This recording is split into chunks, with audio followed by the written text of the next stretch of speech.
camino hacia la iluminación con el Espíritu Santo.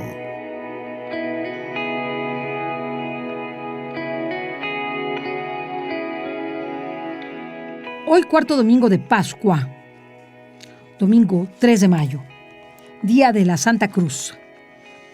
Y que por ser domingo, pues no se festeja como tal. Y lo que festejamos en este día es el Día del Buen Pastor. Jesús en el Evangelio según San Juan nos habla de que Él es el buen pastor que da la vida por sus ovejas. Y que el ladrón es un bandido que entra de manera tramposa por la puerta y se roba a las ovejas, pero que las ovejas finalmente acaban reconociendo su voz porque las conoce a cada una de manera personal y camina con ellas y ellas lo siguen. Un extraño, dígase el enemigo de Dios, se roba esas ovejas y las mata y las destruye, porque el enemigo de Dios es lo que hace con nosotros, robar los dones que Dios nos ha dado para entonces matar nuestra alma y destruir la imagen y semejanza que Dios puso en nuestro ser, en parecido a Jesús, segunda persona divina. Así que en este día, encontrar en Jesús al buen pastor, a ese pastor que nos ama, a ese pastor que sale a buscar a la oveja perdida, a ese pastor que entra por la puerta, que se va a ganar a las ovejas, que las cuida, que sabe quiénes son los ladrones y los bandidos y que las alerta.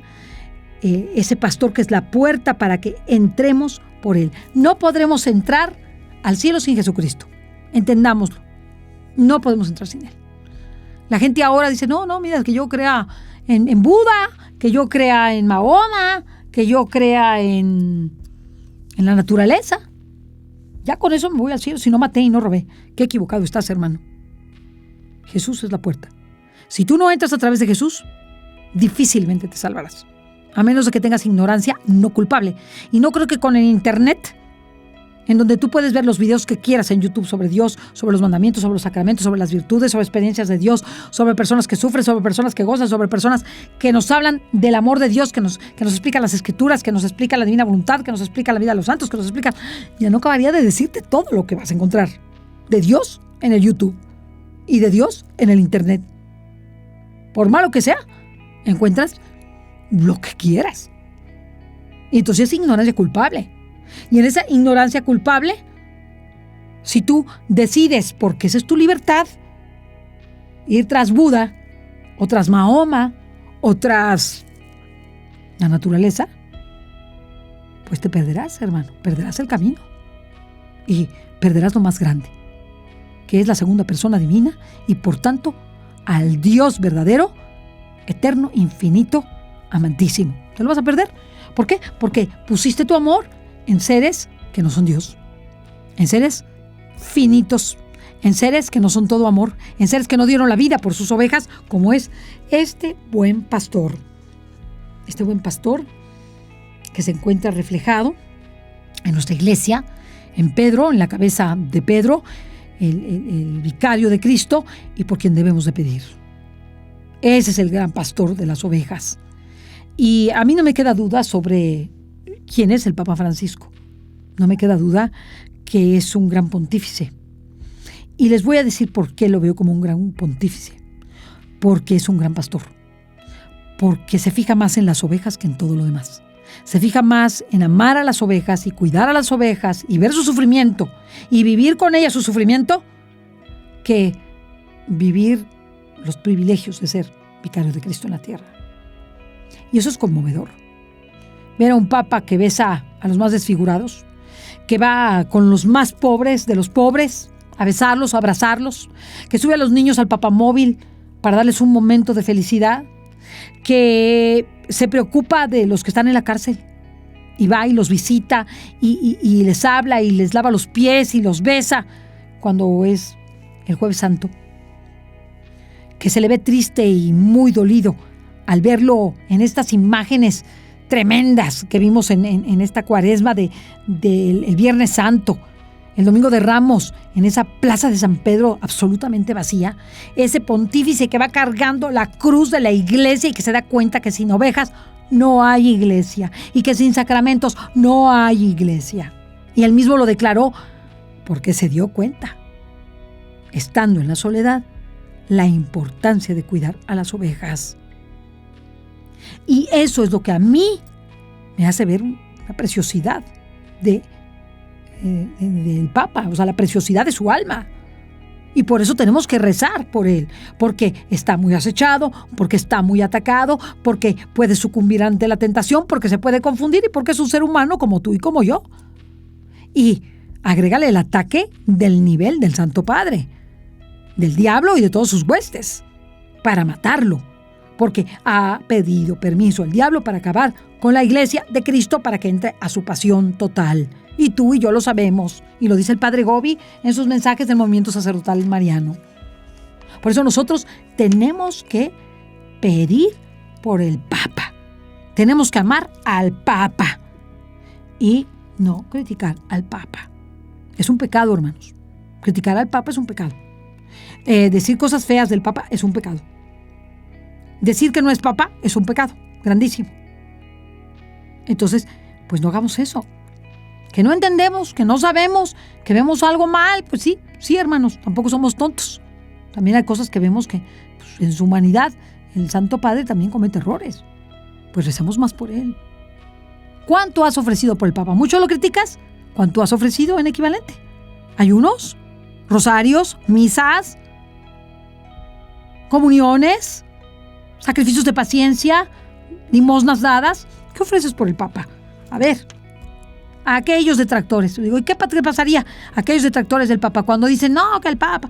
Yo les digo, a ver, ¿cuánto pides por él? Pues por eso no entiendes nada. Pues si pidieras por él, ni se te ocurre criticarlo, porque te ha costado sufrimiento. Y entonces te das cuenta que tienes que sufrir más. Si ves algo mal, tienes que sufrir más por el Santo Padre. Amemos a la Iglesia y no permitamos que nos roben a nuestros hermanos de la Iglesia, que nuestros familiares, amigos, conocidos, esposo, esposa e hijos nos los robe el enemigo que aquí dice roba, mata y destruye. ¿Tú vas a permitir que tu hijo se cambie con los cristianos y deje tu fe? ¿Vas a permitir que sea judío o budista? ¿Vas a permitir que practique el New Age y la yoga y que deje nuestra fe? ¿Que reniegue de nuestra Madre Santísima? ¿Lo vas a permitir? ¿Que tu esposo o tu esposa caigan en eso? Pues sacrifícate más. Sacrifícate más. ¿Ves que se pueden perder? ¿Ves que tu hijo anda o tu hija anda en malos pasos? Sacrifícate más en silencio por él o por ella. O por ellos, si tienes muchos o varios. Así que tienes mucho trabajo que hacer para que regresen al camino del buen pastor. Sábete que la Iglesia Católica, Apostólica y Romana es la verdadera. Y que todo lo que digan son patrañas. Y lo que dicen nuestros hermanos separados contra nosotros, porque lo dicen contra nosotros muchos, porque les han afectado su pensamiento y su alma, y los han dejado con muchos errores de cosas que nosotros ni siquiera hacemos. Y cuando esos hermanos separados, a quienes amo y por quienes pido que regresen a la verdadera Iglesia, a la casa del Padre, ¿para qué? Para que con nuestro ejemplo puedan amar nuestra fe católica y asumirla, porque esa fue la fundada por Cristo, no el engendro de iglesia, porque hay miles de sectas fundadas por seres humanos que dijeron que habían recibido la revelación de Dios. No, hermano, aquí la revelación la recibió es la segunda persona divina, que es el Hijo de Dios vivo. Nada más, fíjate. Él es la revelación.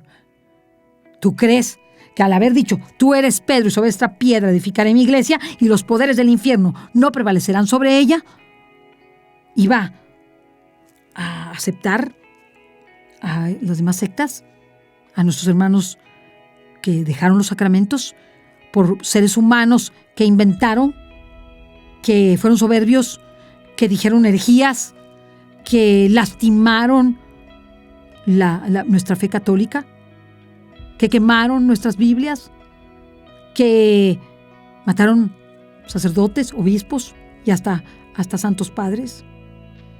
No, hermano. Nuestra iglesia es la verdadera. Es la depositaria de todos los bienes espirituales de salvación, relativos y absolutos, de todos. Es la depositaria de todas las gracias. ¿Por qué? Porque la esposa, La esposa de Cristo es la iglesia, iluminada por el Espíritu Santo, esposo de la Santísima Virgen. Y es depositario de todas las gracias, para que ese Espíritu Santo nos dé a través de María, medianera de todas las gracias que necesitamos para cambiar nuestra vida y amarla. Amar nuestra iglesia. Debemos amarla, debemos amar a nuestros hermanos y que no nos los arrebaten. No lo permitamos. Sacrifiquémonos más. No permitamos que nos arranquen a nuestra familia, a nuestros hermanos, a nuestros padres y los dejen sin nuestra fe católica maravillosa. No lo permitamos. Pongámonos a rezar, a sacrificar para que el Señor nos lo regrese. Y aunque no lo veamos, el Señor no se olvida de sus promesas y nos regresará a uno de los que amamos para ser salvos con nosotros y que gocemos todos juntos en el cielo esa felicidad que nunca se acaba. Que Dios te bendiga. Un camino hacia la iluminación con el Espíritu Santo.